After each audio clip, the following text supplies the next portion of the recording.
So now Mother Kunti, she actually uh, knows that how they were saved from the burning house. She said, "My dear Krishna, I remember the day when you sent my brother Akrura to gather information about us. This means that you always remember us automatically.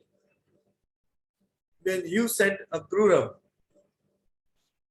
I could understand that there was no possibility of our being put in danger. All good fortune in our life began when you sent Akrura to us. Since then, I have been convinced that we are not without protection. We may be put into various types of dangerous conditions by our family members, the Kurus, but I am confident that you remember us and always keep us safe and sound. Even ordinary devotees who simply think of you are always immune to all kinds of material danger. So how to understand this, right? And what to speak of ourselves who are personally remembered by you. So, my dear Krishna, there is no question of bad luck. We are always in an auspicious position because of your gaze, right? Again, this is the same thing like when we read the meaning of Mukunda, right? When we think about Krishna, we are immediately liberated. Same way, even ordinary devotees who simply think of Krishna are always immune to all kinds of material danger. How how to comprehend this? I mean, like when we think of Krishna, all the dangers, everything, those situations, whatsoever frightening it may be, Madhavendra Puri, whatsoever frightening it may be, but it really uh, takes us out of the danger. You know, again, we'll talk about that later on, because uh, you know this is sometimes people may not understand that, but Krishna is all auspicious. Krishna means all auspiciousness. You know, thinking about Krishna, you know, Krishna is saying that, you know, Antakale chamameva sman bhuktva kaleva ya prayat samadbhava nasti atra sanshaya. One who thinks about me, you know, right, at the time of the death, it surely comes to me, right? So thinking about Krishna, we always become immune to all kinds of material danger, right? Because even the greatest danger comes while we are thinking about Krishna. We go back to him. This is his words, and this has been said, I mean, throughout the scriptures, Bhagavad Gita and Bhagavatam. This has been proclaimed so many times. So how could we not? How could we not? You know, not be saved from any danger and any and every danger. We simply have to train ourselves. We should have a faith, and we should uh, be doing this with sincerity. You know that even when people remember Krishna without any intention of calling him, it's called Nama Bhas. There also people are relieved.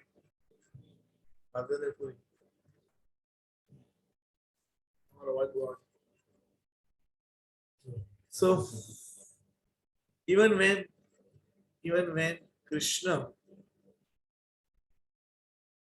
is remembered by like Ajamil by just by Namabhas.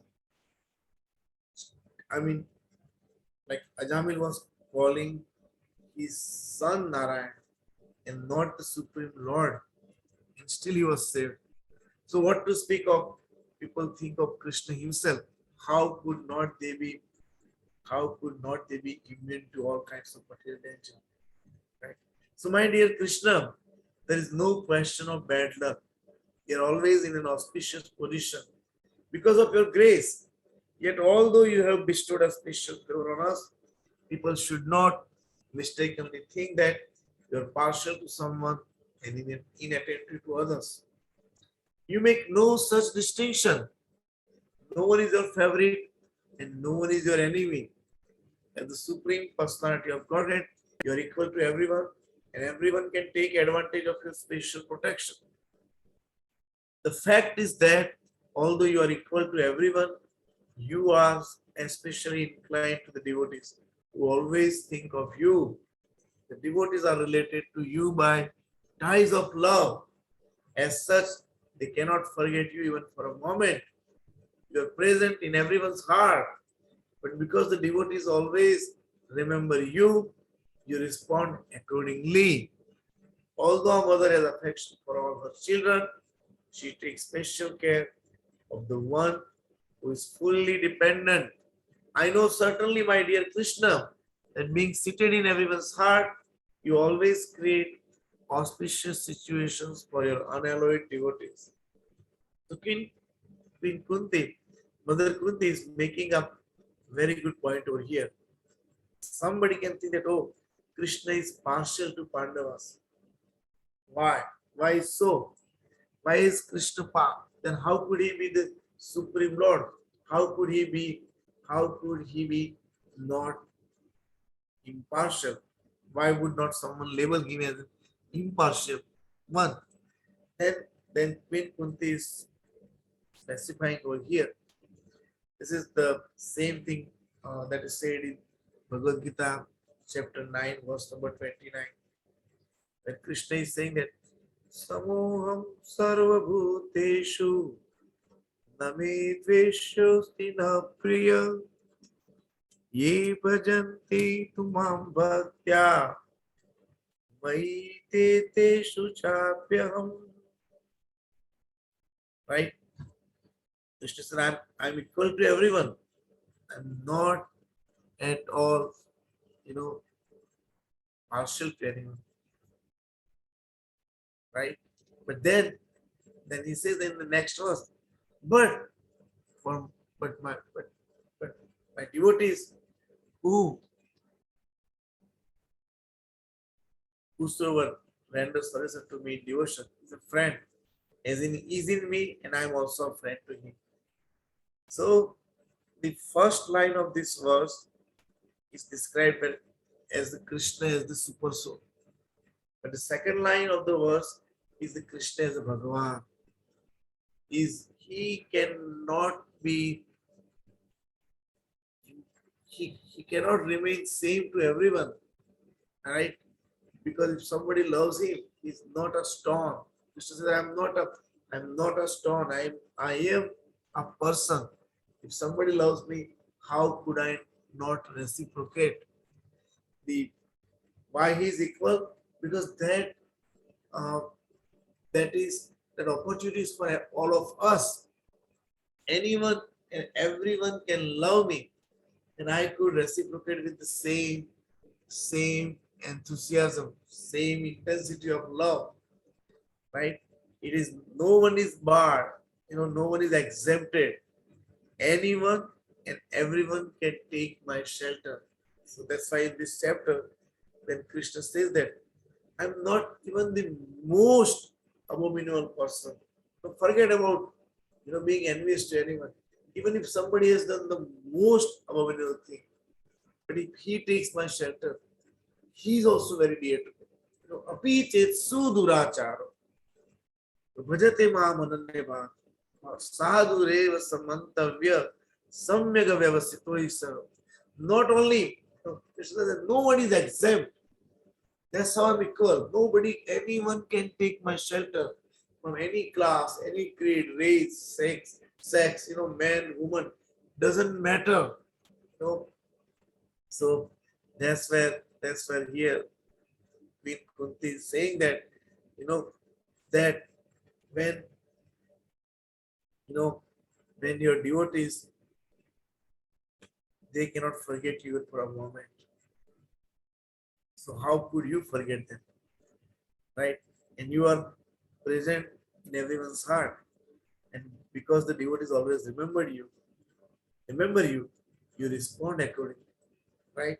So it is only up to us, dear friends. This is only up to us. If we want to stay here in this material world, it's our choice. If we do not want to serve Krishna, we want to serve the Maya, it's our choice.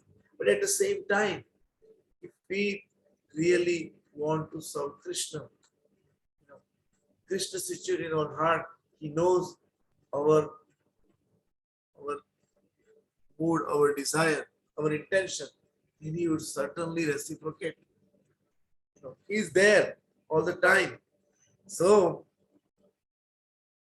so Krishna is saying that you're like Krishna always, uh, like Krishna is always there, ready to take us back anytime. Anytime. We just simply have to cultivate this desire. We have to somehow be fortunate enough to have that intense desire that, my dear Lord, how can I serve you?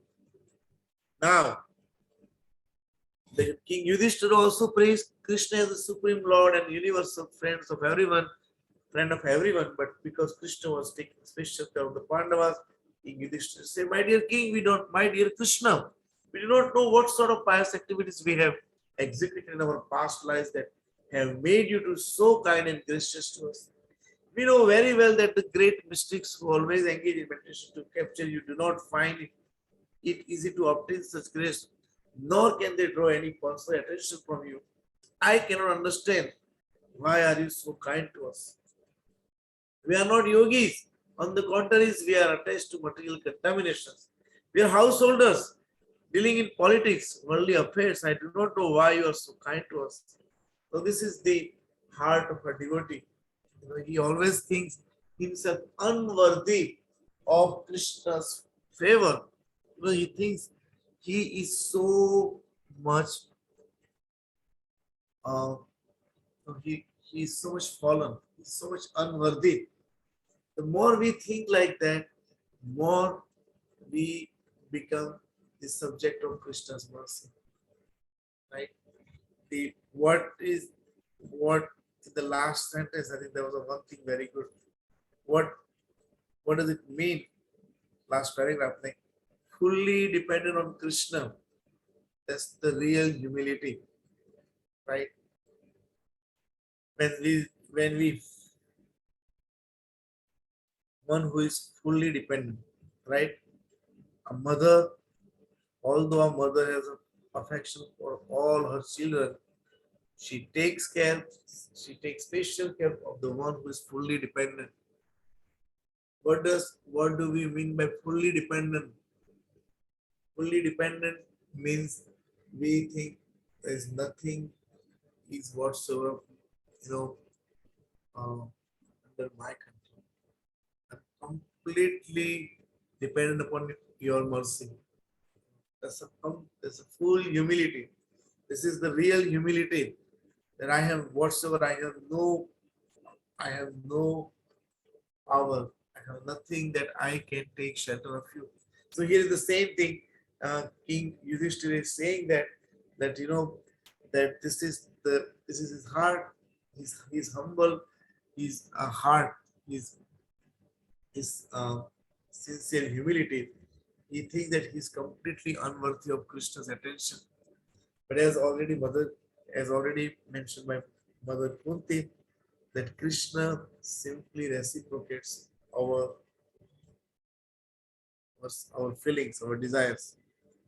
Now, being requested by King Yudhishthira, Krishna agreed to stay in Hastinapur for 4 months during the rainy seasons. The 4 months of the rainy seasons are called Chaturmasya. During this period, they generally eat inert creatures and Brahmanas stop at a certain place and live under rigid regulatory principles. Although Lord Krishna is above all regulatory principles, he agreed to stay in Hastinapur out of affection for the Pandavas.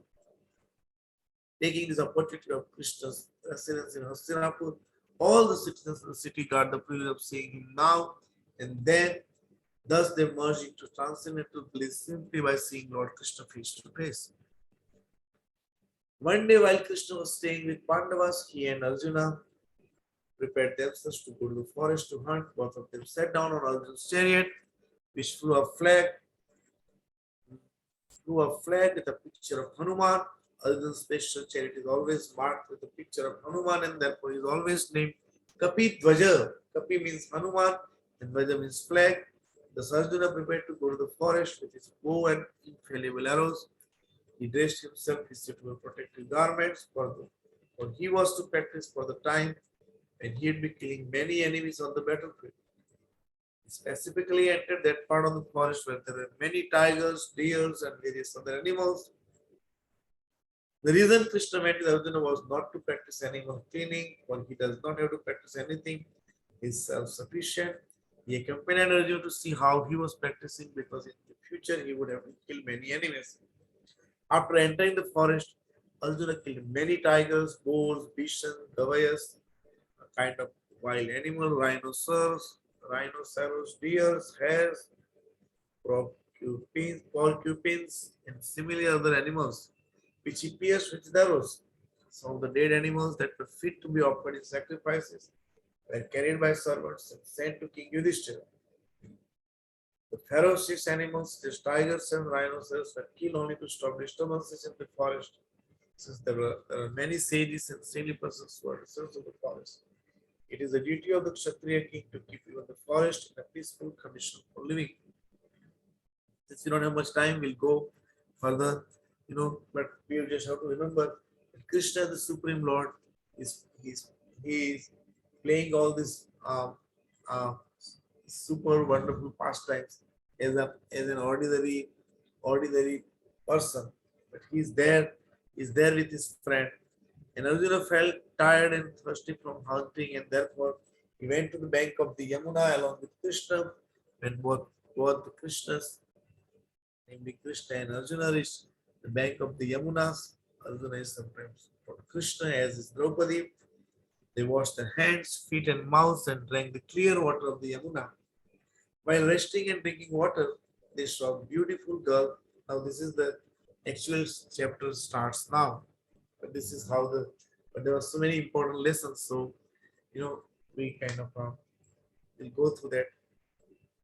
Why saw a beautiful girl of marriageable age walking alone on the bank of the Yamuna.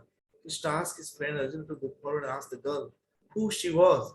By the order of Krishna, Arjuna immediately approached the girl, who was very beautiful. She had an attractive body, nice, glittering teeth, and a smiling face. Arjuna inquired, "My dear girl, you are so beautiful with your raised breast. May I ask you who you are? We are surprised to see you loitering here alone. What is your purpose in coming here? We can guess only that you are searching up for a suitable husband. If you don't mind, you can disclose your purpose. I shall try to satisfy you." The beautiful girl was the river Yamuna person, and she replied, "Sir, I am the daughter of a sun god, and am now performing penance and ostensibly to have Lord Vishnu as my husband. I think he is the supreme person and just suitable to become my husband. I discussed my desire thus because you wanted to know it." The girl continued, "My dear sir, I know that you are the hero Arjun. So I may further say that I shall not accept anyone as my husband besides Lord Vishnu, because he is the only protector of all living entities and the bestower of liberation for all conditioned souls. I shall be thankful unto you if you pray to Lord Vishnu to be pleased with me." The girl Yamuna knew it well that Arjuna was a great devotee of the Lord Krishna, and that if he would pray, Krishna would never deny his request. To approach Krishna directly may sometimes be futile, but to approach Krishna through his devotee is sure to be successful. So this is another message over here. We have to approach Krishna through his devotees, through the Guru Parampara, right? Krishna says that those who claim to be my devotees are actually not my devotees, but the devotees of my devotees are actually my devotees. So she further told Arjuna, my name is Kalindi and I live within the waters of the Yamuna. My father was kind enough to construct a special house for me within the waters of the Yamuna, and I have vowed to remain in the water as long as I cannot find Lord Krishna. Arjuna duly carried the message of the girl Kalini to Krishna.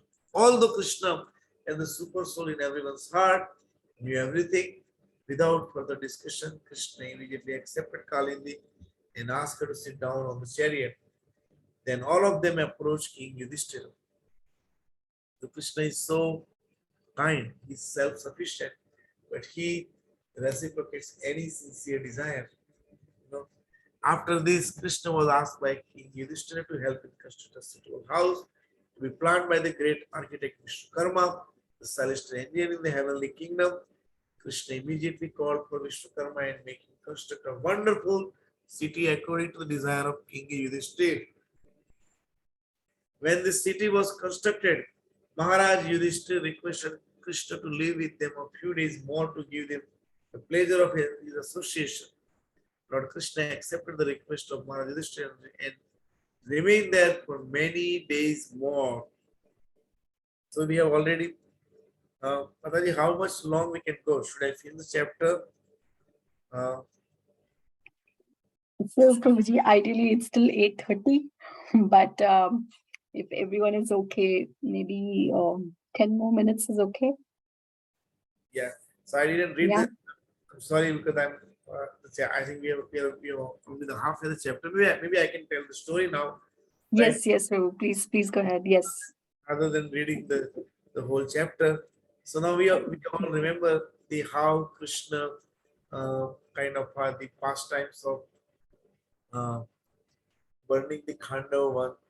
The whole Khandava forest was burned, and at the request of Lord Agni, and then when the whole forest was being burned, the one demon Maya, he was given the protection. He built that now nice assembly house, which is kind of so much puzzling and bewildering that everybody will be mistaken whether it's a water or water or the land. So I think that's where from the I think Duryodhana became so much infuriated and he was insulted in that way, seeing the appearance of Pandavas. And then the Krishna is going to marry uh, like a three other. So this is the Kalindi is the first. Now the next one is the Mitra Vrinda. She wanted to marry Krishna, and Krishna actually that's why Krishna actually forcibly carried her away. So who could stop Krishna? And then Krishna is marrying the another girl called Satya, the daughter of King Nagnajit, and Krishna went over there also.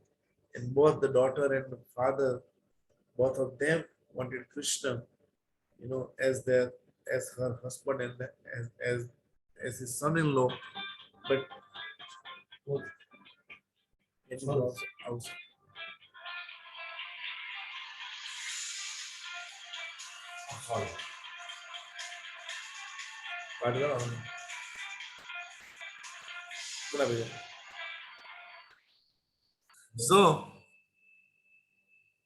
so the condition was that to capture the seven bulls. Krishna said that I'm not going to do that. But then looking at the desires of the king, and the Satya war, Krishna expanded himself into seven forms, and he at once captured all the seven bulls. So by that he actually gave an indication also, because by this time Krishna had many queens, but then the those queens have to share Krishna would not have to share Krishna with the other. Like Krishna would be available for each of the being all the time, So then after that, Krishna Krishna marries one more, uh,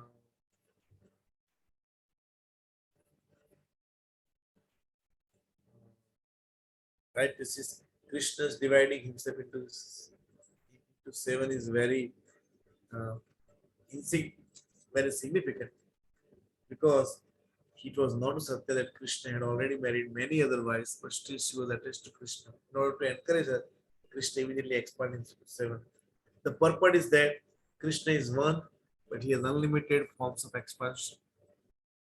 He married many thousands of wives, but this does not mean that while he was with one wife, the others were bereft of his association. Right? And then uh, we already discussed about that.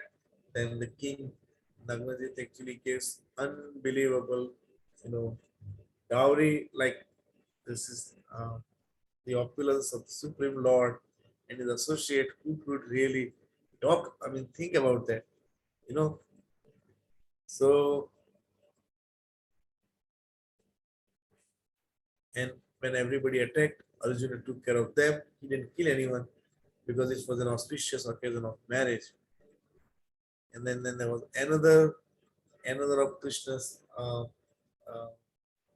uh, aunt and her daughter Bhadra.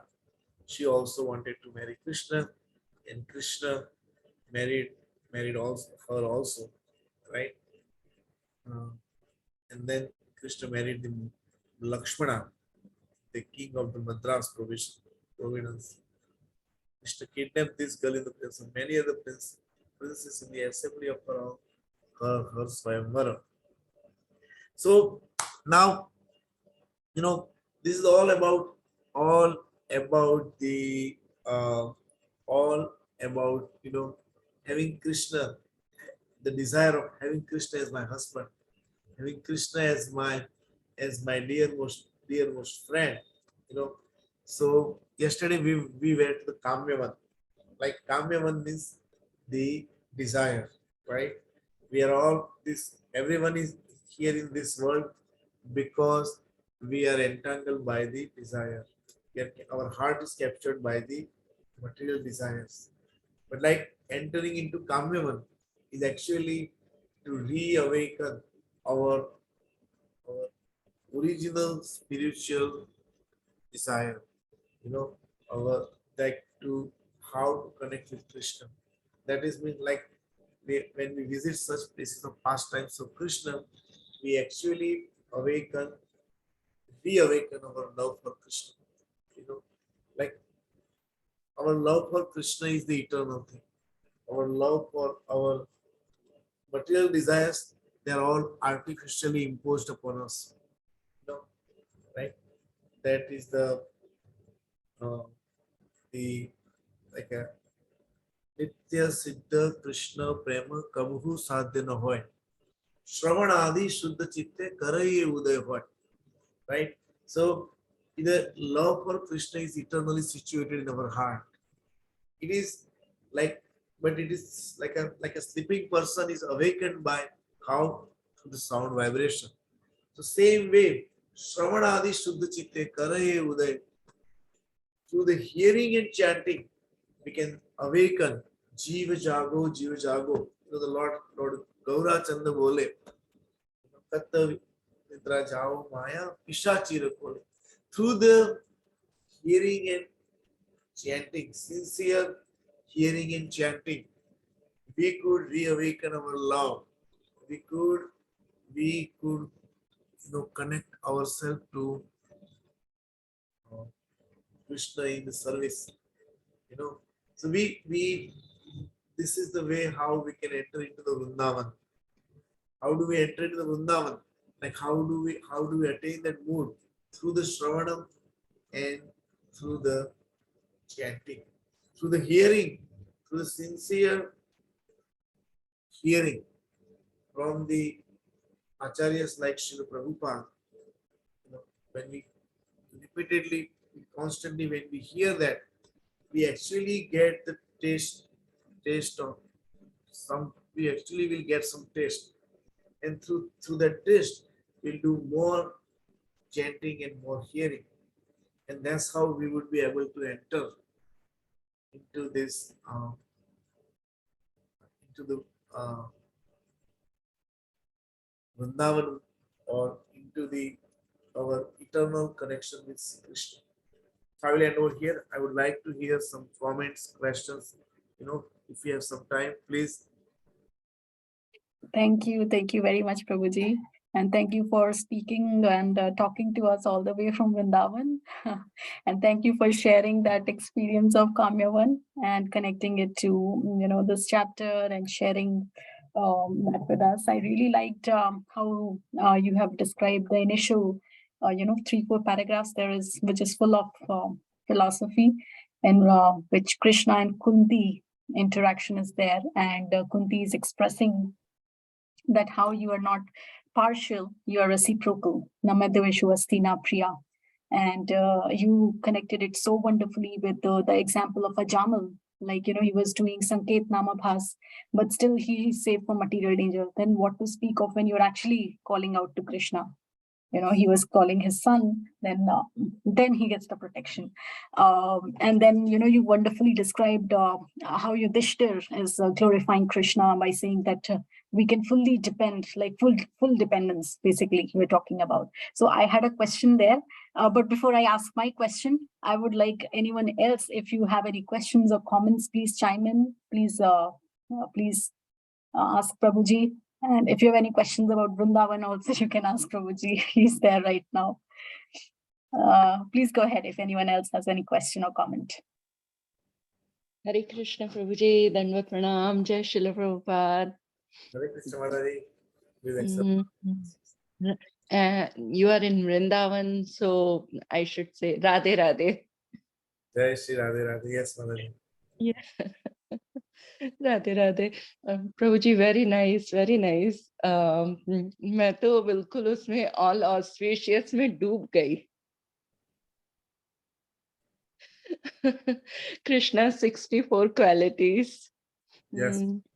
Yeah. Prabhuji, I have a question. Like, as you said, Krishna sent Akrura to ask welfare of Kunti Maharani, right? Yes. So I want to know, like, how can we know, like sometime it happens, Krishna send messages through different sources, right? Yes, So ma'am. how can we know this is the right source Krishna is sending? Like, kaise?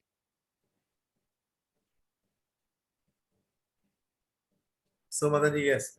I understand your question.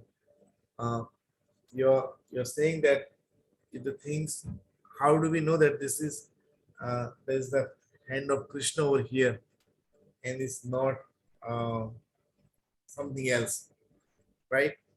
Something is happening in our life. How do we see that as Krishna's hand over there? Or I mean, can you specify your question more if I am not, am I saying it correctly? Yes, Prabhuji, that is also मतलब कैसे मैं connect कर रही हूँ कि कैसे हम समझेंगे कि कृष्णा ये कृष्णा का मैसेज है. So, see the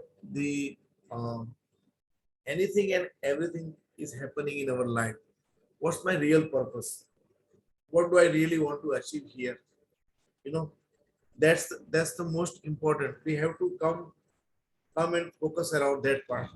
Like when things sometimes or many times we find it's not favorable, that the way that the at least it will I mean it will be perceived by us like that this is not favorable what I am thinking. But again, when the things are happening in in an unfavorable way, we should always think that what's my real purpose here? What's my real purpose here? So, like uh,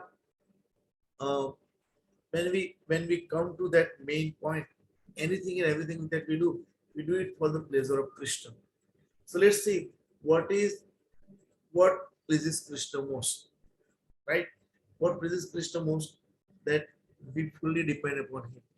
What pleases Krishna most, that we think about him no matter what happens. What pleases Krishna most, that we think about, what is his, what would he want, what would like, how he would like to, I mean, how he, how, what would he expect from us? So when if those things are the prime focus of our life, you know, then all those unfavorable situations actually are a good fortune for us. Then because now we would be working with so much more intensity, so much more determination. We would understand that somehow I'm lacking the resolve. Somehow I'm not putting my 100% of the effort. So let me try my best. So I think the uh, any I would say, how do we if I turn your question other way around, that how would I find out, how would I see Krishna's hand everywhere in every situation? That's what sincere devotee should try to do that. When the things are happening uh, not the way we want, or there's nothing happening in spite of our so much effort or whatnot, we should think that there is something missing on my part. And that's like a when we go back to Krishna, when we go back to thinking like that, then actually we become more Krishna conscious. Like we look at from the lives of the devotees, like Pandavas, like King Queen Kunti. She is saying that let the calamities come again and again. You know, because when the calamities come, I think about you, and when I think about you, there's no there's no more rebirth, no. So that's what I mean. Like when the gopis, Krishna is with them, and then Krishna disappears, and then they are so much frustrated. They're so much disappointed. Their heart is broken. Then what is this? We gave up everything, and he left us. But then when they when finally when the gopis actually they they they kind of started thinking about Krishna, talking about Krishna, and they're acting like Krishna, and then they become completely Christianized. Krishna seeing all those things, Krishna couldn't stop himself, and he appeared again. And then he said that why would why did you disappear? Why would you do that?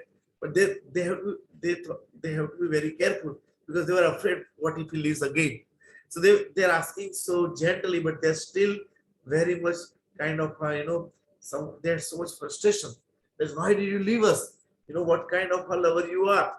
Then uh, like you did not reciprocate to our love. Like the people in general, they reciprocate to each other's love. Some people they love unconditionally, and some people are like stone-hearted. No matter what you do, they don't do anything. But then Krishna, which category do you belong to? And Krishna say that actually, I don't belong to any of these categories. I actually wanted to increase your love for me. There is nothing higher than your. There is nothing higher in this world more than your love for me. Nothing can come close to your love for me. I cannot repay you the love that you have for me. Because I disappeared, your love for me increased so much more, and that's why I disappeared. I wasn't enjoying that, but I knew that took your love to the next height. So, I mean, coming back to how to bring it that when the calamities comes and the unfavorable situation comes, if we are fortunate enough, then we remember Krishna, which is the ultimate summum bonum. It is the ultimate perfection, ultimate that the more we remember Krishna, that's the real joy, and that's how we have to. I mean, we have to train ourselves. We have to. If we can do that, then what is the loss over there? After all, everything happens by Krishna's mercy for His pleasure only. He can do anything and everything that we all the devotees we collectively want to do that. He's self-sufficient, he can do it anytime.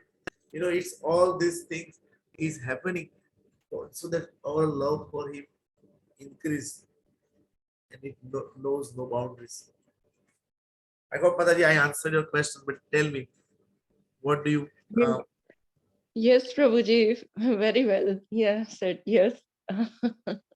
thank, thank, thank you. Please tell me what do you think in this? If you want to share some few words, please go ahead.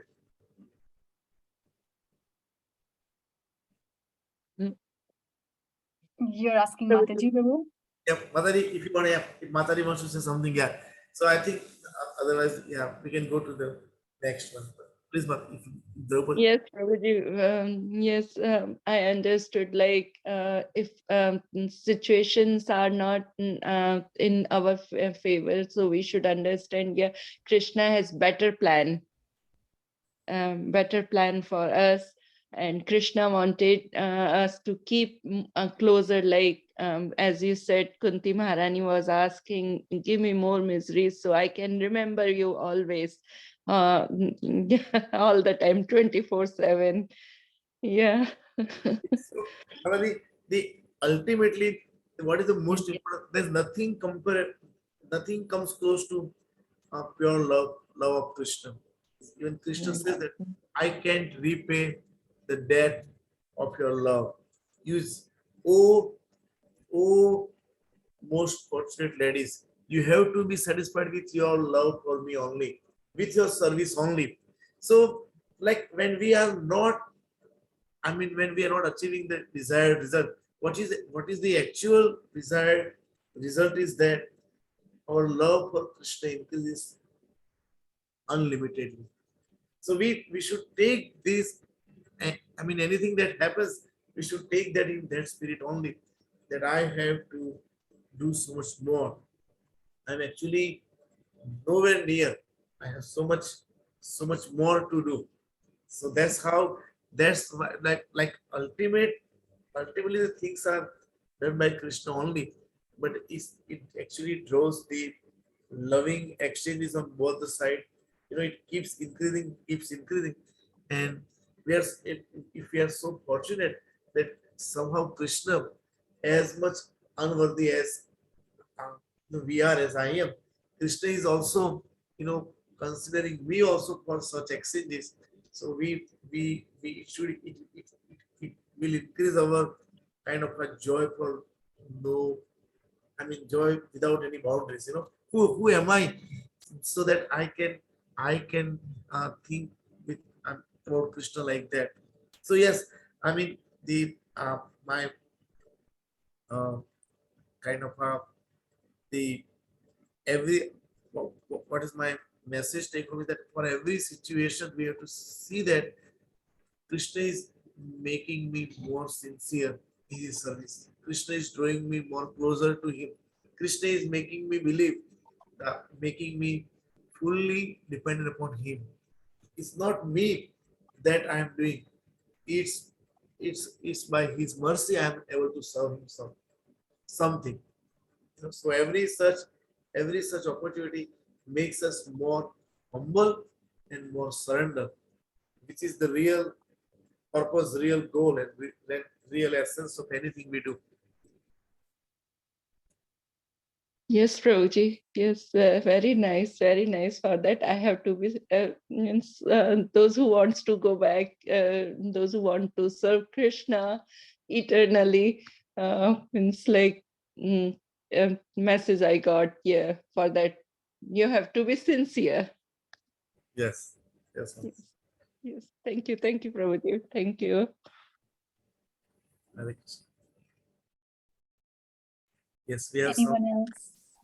some comments over here. Hare, There's Hare Krishna Prabhuji. Pranam. Jai Shri Prabhupada. Thank you for connecting with us from Vrindavan, Prabhu.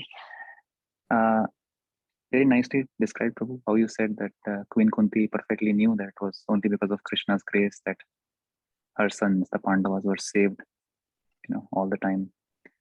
And how you described that the mother loves all the children, but she takes special care of the child who is fully dependent on Krishna.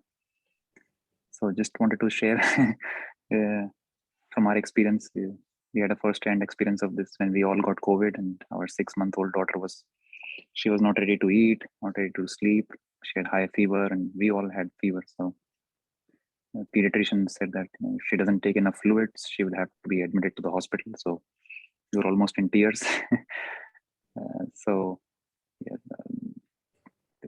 yeah, I mean, obviously we do our endeavor to the best of our abilities, but like they say that jo kaam dawa se nahi wo dua se hota hai. yes. So yeah, one of the 6 symptoms of surrender is avashya rakshave Krishna. So yes, so I just wanted to share that a few days back I was listening to a lecture from Chaitanya Charan Prabhu, and he was talking about the modes, and when a person is in suffering, what he takes shelter of depends on the mode that he is in. So a person in the mode of ignorance will take shelter of drugs and intoxication.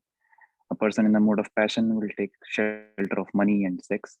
A person in the mode of goodness will take shelter of knowledge. But a person who is above the modes, he will take shelter of Krishna. So just wanted to share that, Prabhu. So, Very wonderful. thank you, Prabhu. Yes. Prabhuji, do you have some time? There is one question I've got in the chat. Would you like to? Sure, Motherji, please. Okay. So, so someone is asking that could you explain Namaprad and Namabhas in layman language? Yes. So, Nama Aparadha means, we have 10 offenses that we know. We all know that 10 offenses. We compare Krishna to anything else, or we kind of be irrespectful towards the devotees, especially the devotees we actually are the acharyas or gurus, and all those 10 offenses are there. We don't have a faith in the scriptures, or we think this kind of a glorification of the Hare Krishna is an imagination, or we are chanting, we are comparing Krishna's name as one of the ritualistic auspicious activities, and we are being inattentive while chanting Krishna's name. And so all those 10 offenses, we know that. So that is the kind of I'm chanting Krishna's name, but I'm not kind of aware. I'm not paying the kind of due respects that I should pay to the holy name. I'm comparing the holy name, like I'm on the strength of the holy name, I'm doing nonsense. So these are all the kind of offenses. With Namabhas, person has no knowledge.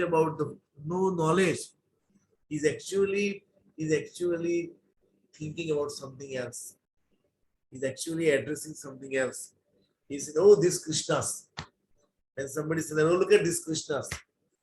Again, they are here. Like whatever. Or like Ajamil is calling his son.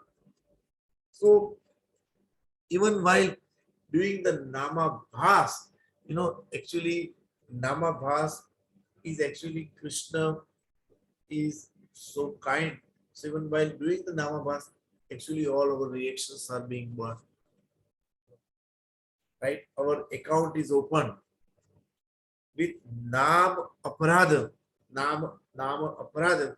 When we do that, we that is obviously a higher category person, actually has some knowledge about Krishna, but he doesn't have a full knowledge, right? So that's why he is making the offenses, right? So for all the offenses of the Nama Aparadha is to chant more. We should chant with the person who has real taste and a sincere faith. When we associate with them, we can get out of the Nama Aparadha. Except the aparadha to the devotees. That aparadha, we have to ask forgiveness from that devotee itself. All the other offenses of the Nama Aparadha could be corrected by chanting more and more, except the aparadha to a Vaishnava. Krishna never forgive and forgets that aparadha. We have to sincerely ask for the forgiveness from that Vaishnava. So there are so many nice there are so many examples in the scriptures, like Sri Rupa Goswami Prabhupada, when he was once meditating and he was actually seeing he was seeing the Krishna Lila in his meditation, where Lord Krishna was playing, and Radharani was plucking a flower, and he would lower the the branch, and then as soon as she will come, he will take the branch up. So seeing that, this kind of mischievous act of Krishna, Rupa Goswami started laughing into samadhi. And it happened so at the same time a devotee who had some deformity passed by over there. He was coming to his home, his hermitage, and he thought that Sri Rupa Goswami is laughing on his deformity. So he actually was he felt somewhat offended, and he left. And then the Rupa Goswami's samadhi broke and he lost his divine vision. So this is kind of a Vaishnava aparadha. So now Rupa Goswami hasn't committed any offense. Then he consulted his brother that what happened. Now I don't see the divine couple's pastimes. So then he said, you must have offended a devotee unknowingly. But then how would I find out? Nobody has communicated to me. Then Sanatana Goswami told him that you should really invite all the Vaishnavas for serving the prasadam. Then one who doesn't come, that must be offended. So then he finds out, and he goes to that devotee, and he finds, and then he comes to know that, and he asks for forgiveness. So this is like unknowingly done an offense to a Vaishnava also. Krishna takes it so seriously. Of course, this is the pastimes for our kind of it's meant for us to understand that we should be very careful not to offend any devotees, right? The other pastime is the Durvasa Muni, who is so powerful, who could run to Lord Brahma, Lord Shiva, even to Lord Narayan. He can go over there. But Lord Narayan said that, no, Aham Bhakta Paradino, I cannot do anything. My dear Brahmana, you should go back to my devotees. My devotee asked for his forgiveness. So these two examples are so much instructive that that yes, we have to be very careful in our heart. At least unknowingly who could, but in our heart we should never develop that kind of in the slightest kind of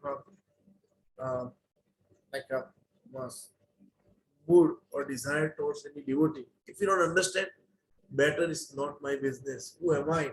I'm a small creature. It's out of my intelligence. Let it be whatever it could be. But let's not develop any kind of animosity towards any devotee, any kind of enviousness. That's really is harmful to our devotion. We should definitely work on that. We should never harbor any kind of enviousness. So when somebody, because they have to do so many things, Vaishnava Kriya, who would understand the behavior of a Vaishnava, just stay out of it, just give the benefit of doubt. Anything is possible. we could do that, just remember our own situation. If we could do that, somebody else can do that also. Why should I think anything ill about any devotee? So right. So So I think that uh, the nama aparada and nama bhasa. I think I made it somewhat clear. Thank you very much, Prabhuji. Yes. So at this point, thank you for joining us, and I know we stretched a little bit today. So at this point, we would like to conclude and thank everyone for joining. Oh, Gopal Govind Prabhu You wanted has to- a question, Prabhuji. You said you had a No, question no, at the beginning. I'm sorry, and you said I had a question, yes, Prabhu, but I'm not sure if everyone is okay staying here. I can definitely ask.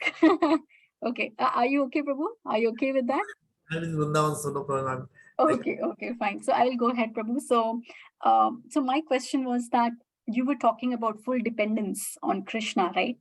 But at the same time, we say that we should do our due diligence before dependence, or God help those who help themselves.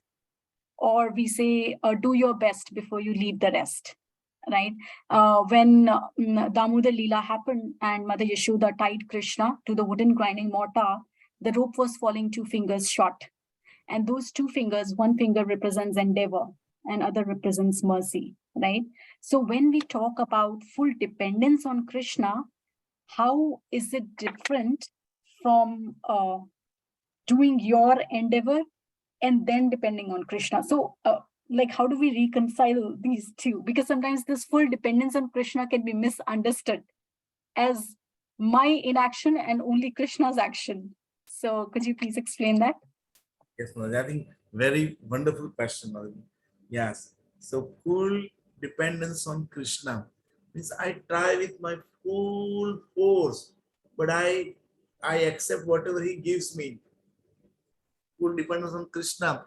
Like when I'm working for Krishna, doesn't mean that who cares if I do it or don't do. It's for Krishna. No, actually I do it with my full force, but I'm fully dependent upon the whatever he decides. Ultimately, he would sanction it at the right moment and right kind of in a right way.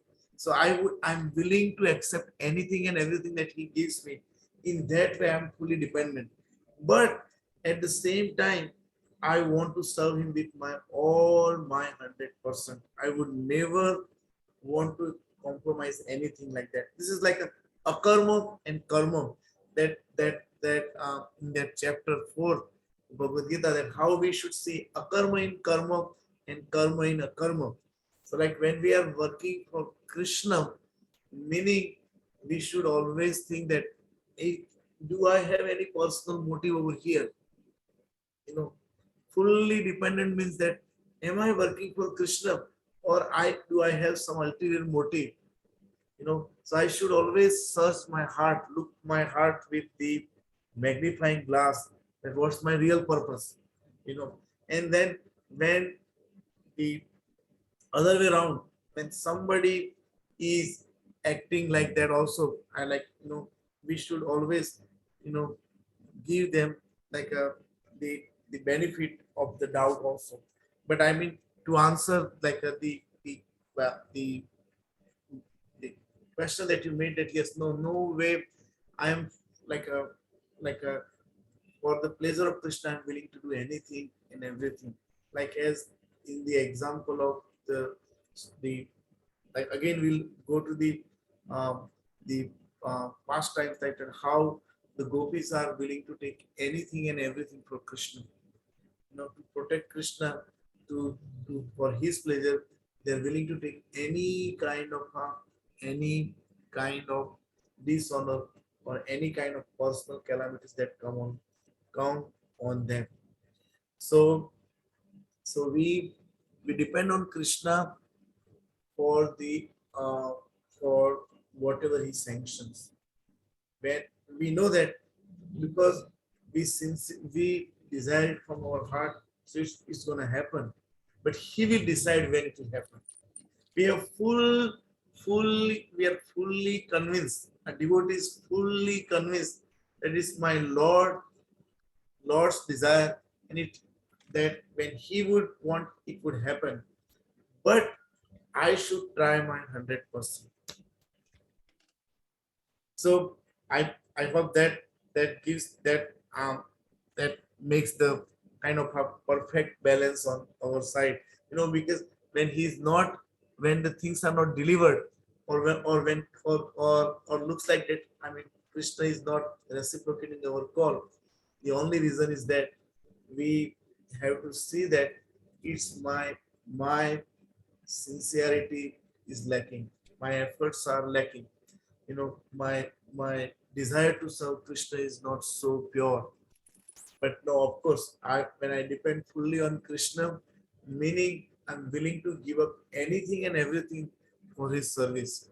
When I depend fully on Krishna, meaning I think everything is happening his by his mercy only, not by my strength.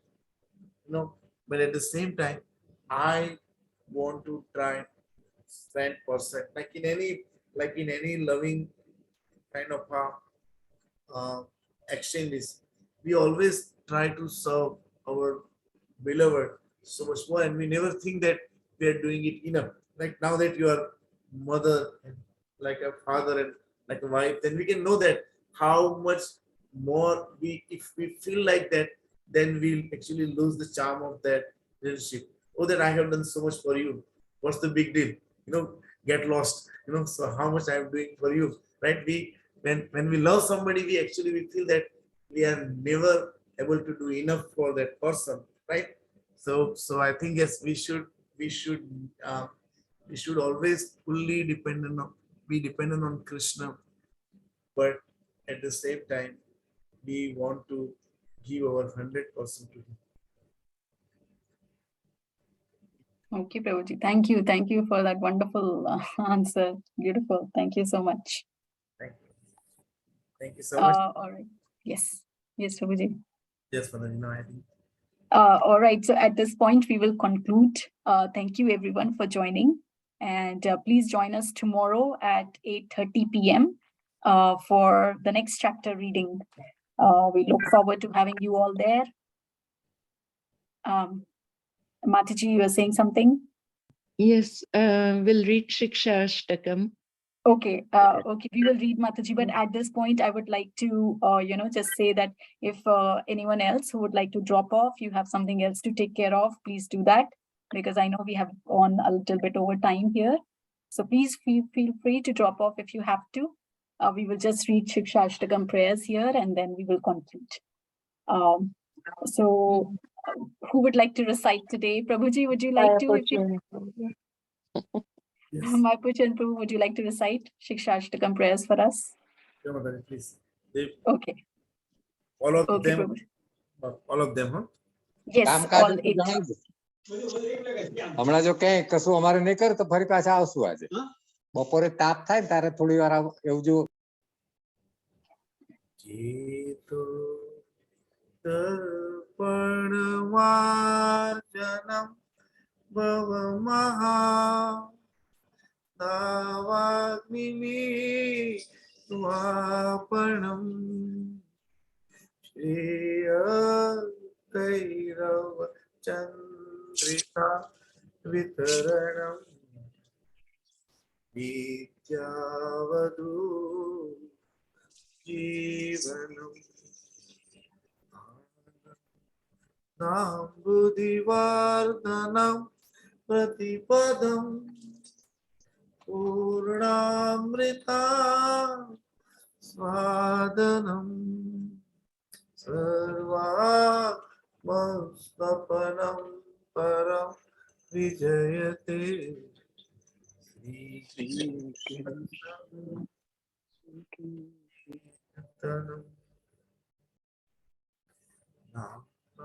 Nam ka Buddha Nija Sarva Shakti Tatrarpita Niyamita Smarane Nakala Etatrashi Tava Krupa Bhagavan Mamapi Gurudeva Mitra Shamiha Janinanurat Radapi Sunichena Tarorapi Sahishnuna Amanina Manadena Kirtaniyam Sada Hari Tadanam Najanam Nasona Kavita Jagadi Shikamaye Janmani Janmani Sware Bhavatad Bhakti Rahe Tuki Tvai Bhavatad Bhakti Rahe Tuki Tvai Ainandatanu Jakim Karam Patitam Mam Vishme Bhavambudo Kripa Tava Padapan Kajastita Tuli Shadrasham Vichin Nayanam Galada Sudaraya Uvadanam Gadagadarudaya Gira Ulke Nichitam Vapu Kada Tavada Mudrane Bhavishyati Tavada Mudrane Bhavishyati Yugaitam Nimeshena Chakshusha Paurushaitam Shunyaitam Jagat Sarvam Govinda Virahedame Govinda Virahedame Ashleshava Padarata Inastuma Adarshana Varmagata Karotua Yata Tatava Vidhatulam Kato Mat Pranata Sevana Par Mat Pranata Sevana Par Prabhu Rasishtashtaka Shloka Jai Pade Shune Krishna Prema Bhakti Tar Bade Dine Dine Krishna Chaitanya Shastakam Ki Jai. Jai. Beautiful. Thank you, Prabhuji. That was so melodious. Thank you, Mother. All right. I will quickly read the translations if that's okay. I will just share my screen. Yes.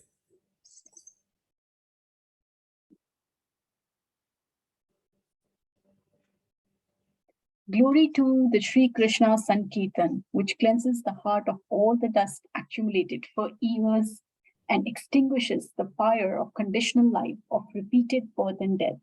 That Sankirtan movement is the point benediction for humanity at large because it spreads the rays of the benediction moon. It is the life of all transcendental knowledge. It increases the ocean of transcendental bliss, and it enables us to fully taste the nectar for which we are always anxious.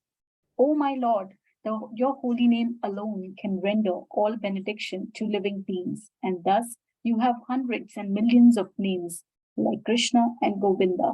In these transcendental names, you have invested all your transcendental energies. There are not even hard and fast rules for chanting these names.